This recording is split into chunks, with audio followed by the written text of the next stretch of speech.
નમસ્કાર મિત્રો આજે તમારી સમક્ષ તુલા રાશિના જાતકો માટે સંપૂર્ણ માહિતી રાખવા જઈ રહ્યો છું। જન્મથી લઈ અને મૃત્યુ સુધીની સફરની દરેક વિશેષ ચર્ચા તમારી સમક્ષ મૂકવા જઈ રહ્યો છું। એમનો સ્વભાવ કેવો હોય છે, સાથે એમના જીવનની અંદર પત્ની કેવા મળે છે, સાથે એ જીવનની અંદર એના મિત્રો કેવા હોય છે, સાથે એમને કઈ સાવધાની રાખવી જોઈએ અને કયા ઉપાયથી એમના જીવનમાં સફળતા મળી શકે સવિસ્તાર રાખીશ। મિત્રો તુલા રાશિને આપ છો તો આ વિડીયો સંપૂર્ણપણે જરૂર સાંભળજો। જો તમારા મિત્રો કોઈ તુલા રાશિના હોય, સગા સંબંધી હોય તો આ વિડીયો એમને શેર જરૂર કરજો। પોતાના વિશે સંપૂર્ણ માહિતી જાણી શકે, સાવધાની રાખી શકે, એટલે નુકસાનથી પણ બચી શકે છે। તુલા રાશિ 7મી રાશિ 12 રાશિમાંની 7મી રાશિ ગણવામાં આવે છે। સાથે એના સ્વામી છે શુક્રદેવ। વાયુ તત્વની રાશિ છે, ચર રાશિ માનવામાં આવે છે। ચર એટલે ચાલુ। સાથે મિત્રો શુક્ર છે એટલે ભૌતિક કારક શુક્રને માનવામાં આવે છે।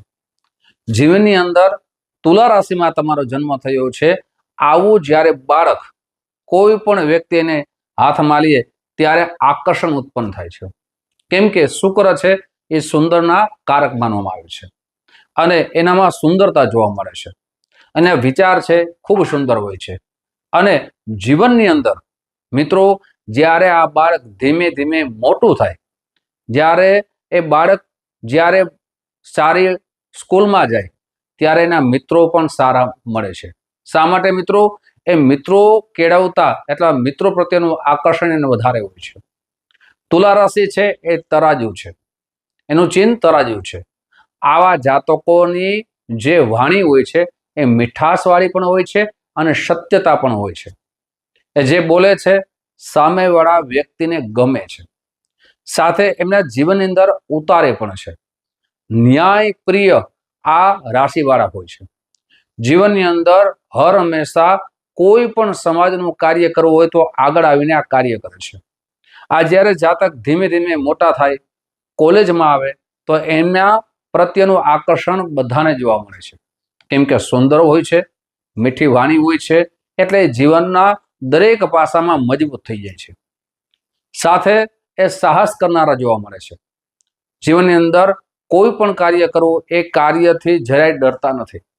પણ મિત્રો એમના જીવનની અંદર ક્યાં સુધી આળસ રહે છે, જ્યાં સુધી એ કોલેજમાં ના આવે ત્યાં સુધી એમના જીવનની અંદર આળસ પ્રવૃત્તિ પણ જોવા મળી છે। પણ જ્યારે એ મોટા થાય, જવાબદારી એના ઉપર આવે ત્યારે એ વ્યક્તિ જવાબદાર થાય છે અને ત્યારે એ આળસને દૂર કરે છે, ધીમે ધીમે આગળ વધે છે। મિત્રો જે પણ વિશેષ ચર્ચા કરીએ છીએ એ તમારી રાશિ ચંદ્ર કુંડલી ઉપર વિશેષ ચર્ચા કરશું। તમે તમારા વિશે ઘણી બધી માહિતી પોતે જાણી શકશો અને જીવનમાં શું સાવધાની રાખવી એ પણ વિશેષ ચર્ચા કરશું। તે પહેલા એક નમ્ર પ્રાર્થના છે, મારા નવા મિત્રો આ વિડીયો જોઈ રહ્યા છો, મિત્રો આ વિડીયો તમને ગમે તો જરૂર ને જરૂર લાઈક કરો, તમારા મિત્રોમાં શેર કરજો। મિત્રો જે પણ ચર્ચા કરીએ છીએ ચંદ્ર રાશિના આધાર ઉપર કરીએ છીએ, પણ જન્મના ગ્રહો પણ જીવનમાં ખૂબ પ્રભાવ પાડે છે, કેમ કે જન્મ કુંડળી નથી, આપણો કર્મ કુંડળી છે અને તમારે તમારી જન્મ કુંડળી વિશે જાણવું હોય તો અહીં નંબર દેવામાં આવ્યા છે, આ નંબરમાં સંપર્ક સાધી શકો છો। સંપર્ક કરવાનો સમય સવારે 10 વાગ્યાથી લઈ બપોરના 1 વાગ્યા સુધી છે, સાંજે 5 વાગ્યાથી લઈ રાત્રે 9 વાગ્યા સુધી છે। મિત્રો ઓનલાઈનની વ્યવસ્થા આપણે રાખી છે, વોટ્સઅપ નંબર દેવામાં આવ્યા છે, એ વોટ્સઅપ નંબરમાં તમારી સંપૂર્ણ માહિતી મોકલશો, સુનિશ્ચિત દક્ષિણા મોકલશો એટલે આપણે કુંડળી બનાવી આપણે મોકલવામાં આવશે PDF કરીને અને આપની જન્મ કુંડળી અનુસાર, આપણી સમસ્યા અનુસાર આપણે શાસ્ત્રોક્ત ઉપાય બતાવવામાં આવશે, આપણે સરળ ઉપાય બતાવવામાં આવશે। મિત્રો હવે વિશેષ ચર્ચા કરીએ તો કે આવા જાતકો એટલે કે તુલા રાશિના જાતકોનું જે ભાગ્યોદય છે એ 25 વર્ષથી ચાલુ થાય છે અને 35 વર્ષ સુધી એનો ભાગ્યોદયની સીમા ધીમે ધીમે વધતી જાય છે।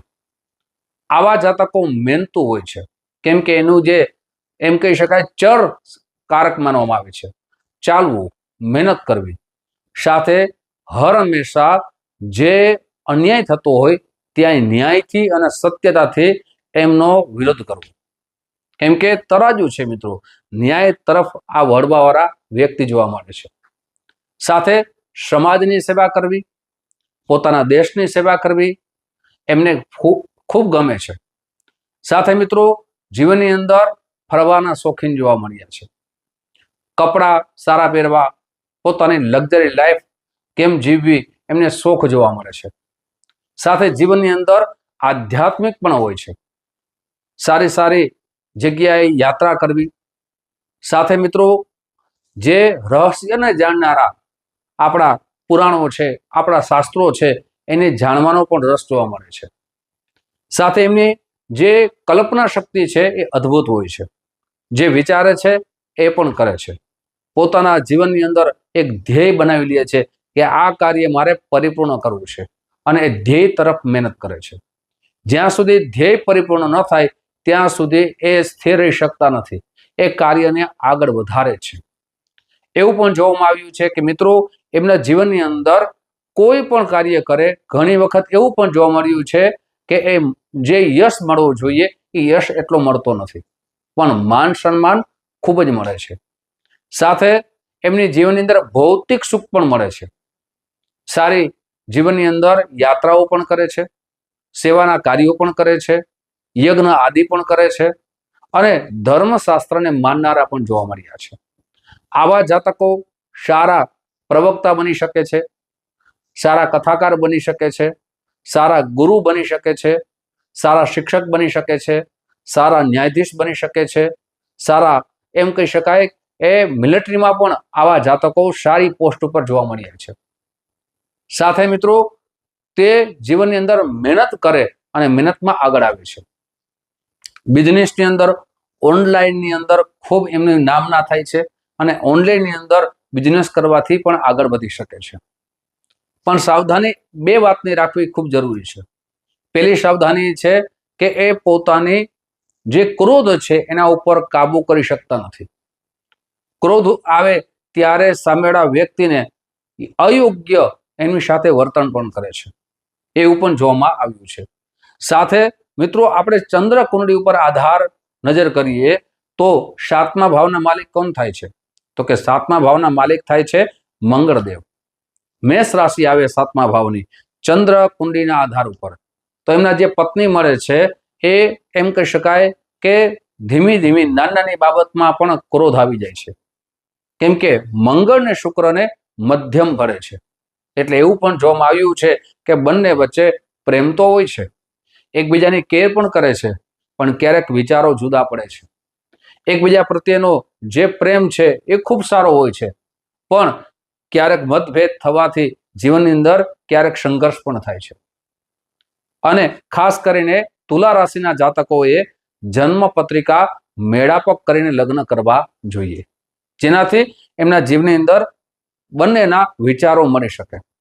મિત્રો નવમા ભાવના માલિક છે એ મિથુન રાશિ આવે એટલે કે બુધદેવ થાય છે. આવા જાતકો પોતાની બુદ્ધિથી, પોતાના શરીરથી એ આગળ આવે છે અને ભાગ્યોદયનો સમય ખાસ કરીને મિત્રો 35 વર્ષથી એમના જીવનની અંદર ખૂબ આગળ વધે છે અને આવો સમયની અંદર એ મહેનત ખૂબ ચાલુ રાખે છે. 10મા ભાવના માલિક છે એ ચંદ્રદેવ થાય છે એટલે કે કર્ક રાશિ આવે છે. પોતાના કેરિયરની અંદર ખૂબ મહેનત કરે છે, પણ એમની પાછળ પણ રાજનીતિ તો થઈ જાય છે. ક્યારેક એવું પણ બને છે કે આવા જાતકોની પાછળ રાજનીતિ થવાથી એમનું જે પ્રમોશન થવું જોઈએ, જે આગળ વધવા જોઈએ, એ આગળ વધી શકતા નથી.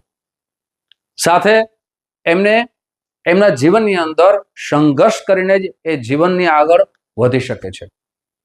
જે પરિવારનો સપોર્ટ મળવો જોઈએ ક્યારેક પરિવારનો સપોર્ટ મળતો નથી. આવા જાતકો એમના જીવનની અંદર ખૂબ સારા પૈસા તો કમાય છે અને અંત સમયે એ જે પણ પૈસા કમાણા હોય એનું સારું કાર્ય પણ કરે છે. મિત્રો વિશેષ કરીને આપણે આજે વિશેષ ચર્ચાઓ કરી છે.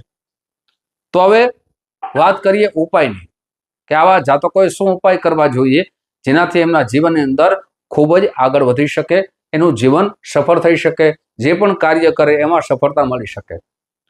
તો પહેલી વાત તો એ છે કે મિત્રો એમને પ્રતિ દિવસ ગાયત્રી મંત્રના જપ કરવો જોઈએ. સાથે પોતાની જન્મ કુંડળી બતાવી રાશિ પ્રમાણે શુક્રનું રત્ન અથવા જન્મકુંડળી પ્રમાણે ખાસ કરીને શુક્રનું રત્ન પંચાંગ કર્મ કરી એટલે ડાયમંડનો હીરો પંચાંગ કર્મ કરીને ધારણ કરવું જોઈએ. સાથે શુક્રવારના દિવસે શ્રી સૂક્તના જેટલા પાઠ થાય અવશ્ય કરવા જોઈએ. શુક્રવારના દિવસે સફેદ વસ્તુનું દાન કરવું જોઈએ. મિત્રો, આજનો વિડીયો તમને કેવો લાગ્યો? ખાસ કરીને તમારો અનુભવ તુલા રાશિનો હોવ તો જરૂર કહેજો. અને આવી જ માહિતી તમારી સમક્ષ હું મૂકતો રહીશ. આપ જે પ્રેમ આપો છો એ પ્રેમ બદલ આપ સૌનો હૃદયથી ખૂબ ખૂબ આભાર વ્યક્ત કરું છું. ફરીથી મળશું. જય શ્રી કૃષ્ણ. મહાદેવ હર.